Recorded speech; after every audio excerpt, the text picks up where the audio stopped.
നമുക്ക് ആർക്കും അറിയാത്ത ഒരു കാലത്ത് കൊച്ചിയിലെ നരകമായിരുന്ന ജയിൽ ഭൂമിയിൽ മറ്റെങ്ങും ഇത്രയും ഭയാനകവും ക്രൂരവുമായ സ്ഥലമുണ്ടെന്ന് തോന്നുന്നില്ല.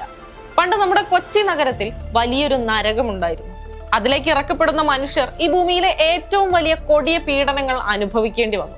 അതിലെ കൊടും ചൂട് താങ്ങാനാവാതെ അവർ വിയർത്തൊലിച്ചു. പലരും ആ നരകത്തിലെ ദുരിതം താങ്ങാനാവാതെ മരണത്തിന് കീഴടങ്ങി. അതിൽ നിന്ന് രക്ഷപ്പെട്ടവരാവട്ടെ മാറാവ്യാധികൾ പിടിപെട്ട് ജീവച്ചവങ്ങളായി. ഇത് ഏതെങ്കിലും ഇതിഹാസത്തിലെ കഥയല്ല. കൊച്ചിയിൽ തലയുയർത്തി നിന്നിരുന്ന ഒരു ജയിലിന്റെ ചരിത്രമാണ്. ടോൺകോ എന്നായിരുന്നു ആ ജയിലിന്റെ പേര്. അത് പണിതതാവട്ടെ കാടത്തത്തിന് പുകൾപെറ്റ പോർച്ചുഗീസുകാരും. ഗോവയിലായിരുന്നു അവർ ഇതുപോലെ മറ്റൊരു നരകം നിർമ്മിച്ചിരുന്നത്. അബദ്ധത്തിൽ പോർച്ചുഗീസുകാരുടെ ചതിയിൽപ്പെട്ട് ഈ തടവറയിൽ 10 ദിവസം കഴിയേണ്ടി വന്ന പിറാഡ് ഡി ലെയ്വൽ എന്ന ഫ്രഞ്ച് വ്യാപാരിയാണ് കൊച്ചിയിലെ ഈ പറങ്കി നരകത്തെ പറ്റിയുള്ള വിവരങ്ങൾ നമുക്ക് കൈമാറിയത്.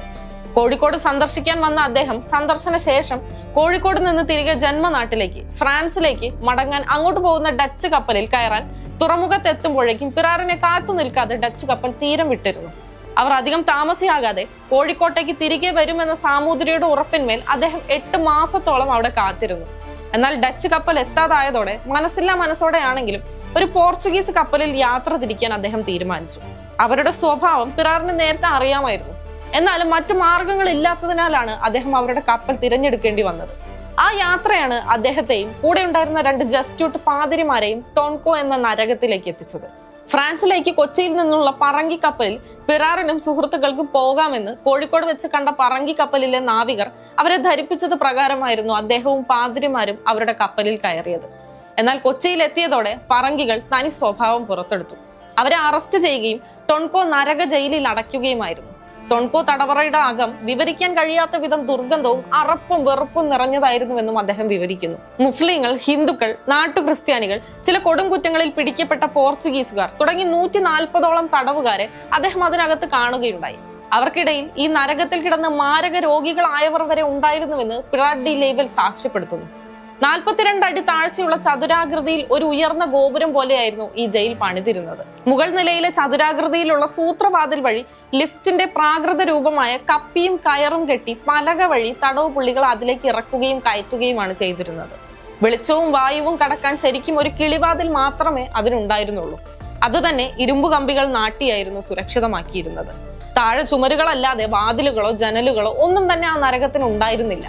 ഈ കിളിവാതിൽ വഴി കുത്തി തിരികെ വിടുന്ന ഭക്ഷണമായിരുന്നു തടവുകാർക്ക് ലഭിച്ചിരുന്നത്.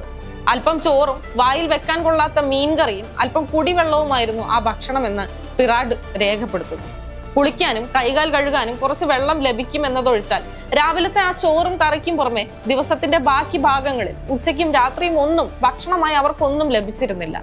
രാത്രിയായാൽ ഒരു തൂക്കി വിളക്ക് അവിടേക്ക് തൂക്കിയിടുമെങ്കിലും ജയിലിനകത്തെ വിഷവായു കാരണം വിളക്ക് അല്പനേരം കൊണ്ട് തന്നെ കെട്ടുപോകും. അതുപോലെ രാത്രിയിൽ അവരുടെ എല്ലാം കാലുകൾ അവിടെയുള്ള ചങ്ങലകളിൽ ബന്ധിപ്പിക്കും. എല്ലാ തടവുകാരുടെയും അവസ്ഥ ഇതായിരുന്നു. മലമൂത്ര വിസർജനം നടത്താൻ അവർക്ക് ആകെ ഉണ്ടായിരുന്നത് ഒരു പാത്രം മാത്രമായിരുന്നു. 200-നടുത്ത് തടവുകാരുണ്ടായിരുന്ന ആ തടവറയിലെ ഈ കക്കൂസ് മാലിന്യം പുറത്തു കൊണ്ടുപോയി ഒഴിവാക്കിയിരുന്നത് ദിവസത്തിൽ വെറും 1 പ്രാവശ്യം മാത്രമായിരുന്നു അത്രേ. കാറ്റും വെളിച്ചവും കടക്കാത്ത ആ നരകത്തിൽ വിയർത്തും ശ്വാസം മുട്ടിയും ജീവച്ചവങ്ങളായി മാറിയ തടവുകാർക്ക് ഈ മലഗന്ധം സഹിക്കാനാവുന്നതിലും അപ്പുറമായിരുന്നുവെന്ന് പറയേണ്ടതില്ലല്ലോ. കിളിവാതിൽ പോലുള്ള പൊത്തിലൂടെ വരുന്ന അല്പം കാറ്റും വെളിച്ചവുമായിരുന്നു ആ ഹതഭാഗ്യരുടെ ജീവൻ പിടിച്ചു നിർത്താൻ സഹായിച്ചിരുന്നത് അത്രേ. അതും രാത്രിയായാൽ പറങ്കി ഉദ്യോഗസ്ഥർ കൊട്ടിയടയ്ക്കും. ചൂടും പുഴുക്കവും കാരണം ശ്വാസം കിട്ടാതെ വലിയുന്ന തടവുകാർ സ്ഥലപരിമിതി മൂലം പരസ്പരം ചാരിയും ഒട്ടിക്കിടന്നുമാണ് രാത്രികൾ അവർ തള്ളി നീക്കിയിരുന്നത്. അതിനകത്തെ കടുത്ത ഉഷ്ണം കാരണം ആരും വസ്ത്രം ധരിച്ചിരുന്നില്ല. 10 ദിവസം അതിനകത്ത് കിടക്കേണ്ടി വന്നപ്പോഴേക്കും അദ്ദേഹത്തിന്റെ ശരീരത്തിൽ നിറയെ വ്രണങ്ങളും കുരുക്കളും നിറയുകയും ശരീരവേദനയാൽ കഷ്ടപ്പെടുകയും ചെയ്തിരുന്നതായി പിറാഡ് ഡി ലെയ്വൽ രേഖപ്പെടുത്തുന്നുണ്ട്. ഭൂമിയിൽ മറ്റെങ്ങും ഇത്രയും ഭയാനകവും ക്രൂരവുമായ ഒരു സ്ഥലമുണ്ടെന്ന് തോന്നുന്നില്ല. എന്നിട്ടും 5-6 വർഷങ്ങൾ അതിനകത്ത് കഴിയേണ്ടി വന്നവർ ഉണ്ടെന്നറിയുമ്പോൾ അത്ഭുതപ്പെടുന്നുവെന്ന് പിറാഡ് ഡി ലെയ്വൽ ആശ്ചര്യപ്പെടുന്നു. ഇദ്ദേഹത്തെ പിന്നീട് പറങ്കികൾ മോചിപ്പിച്ച് ഗോവയിലേക്ക് കൊണ്ടുപോവുകയായിരുന്നു. അവിടുത്തെ തടവറയിൽ വെച്ചാണ് പ്രസിദ്ധനായ ഡോൺ പെഡ്രോ റോഡ്രിഗസ് എന്ന കുഞ്ഞാലിമരക്കാർ 5-ാമനെ പിറാഡ് ഡി ലെയ്വൽ കാണുന്നതും പരിചയപ്പെടുന്നതും. ഈ ജയിലിനെ കുറിച്ചുള്ള വിവരങ്ങൾ സഞ്ചാരികൾ കണ്ട കേരളം എന്ന പുസ്തകത്തിലുണ്ട്. ഇന്നിതിന്റെ സ്ഥാനം കൊച്ചിയിൽ എവിടെയാണെന്നും മറ്റും ആർക്കും അറിയില്ല.